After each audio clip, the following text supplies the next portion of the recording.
dusty covers and new books with shiny, bright covers. "Look," said Annie. "You can see far away." She was peering out the treehouse window. Jack looked out the window with her. Below were the tops of the other trees. In the distance he could see the Frog Creek Library and the elementary school and the park. Annie pointed in the other direction. "There's our house," she said. Annie was right. Jack could see their white wooden house with its green porch. In the yard next door was their neighbor's black dog, Henry. He looked very tiny. "Hi, Henry!" shouted Annie.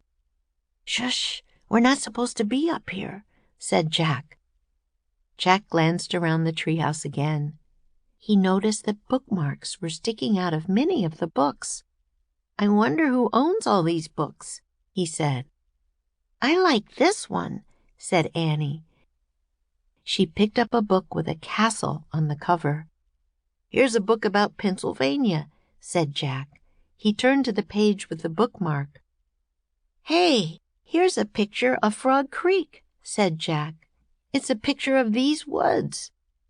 "Oh, here's a book for you," said Annie. She held up a book about dinosaurs. A blue silk bookmark was sticking out of it. "Let me see," said Jack. He set his backpack down on the floor and grabbed the book from Annie. "Okay, you look at that one and I'll look at the one about castles," said Annie. "No, we better not," said Jack. "We don't know who these books belong to." But even as he said this, Jack was opening the dinosaur book to the place where the bookmark was. He couldn't help himself. Jack turned to a picture of an ancient flying reptile. He recognized it as a pteranodon. He touched the huge bat-like wings in the picture. "Wow," whispered Jack. "I wish we could go to the time of pteranodons." Jack studied the picture of the odd-looking creature soaring through the sky. "Ah!" screamed Annie.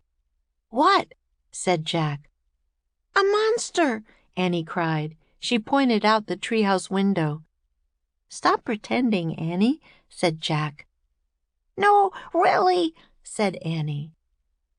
Jack looked out the window. A giant creature was gliding above the treetops.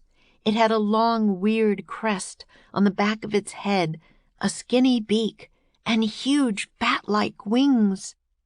It was a real live pteranodon. The creature swooped through the sky. It looked like a glider plane. It was coming straight toward the treehouse. "Get down!" cried Annie. Jack and Annie crouched on the floor. The wind started to blow. The treehouse started to spin. It spun faster and faster. Then everything was still, absolutely still. Chapter 3. Where is Here? Jack opened his eyes.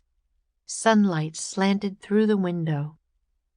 The treehouse was still high up in a tree, but it wasn't the same tree.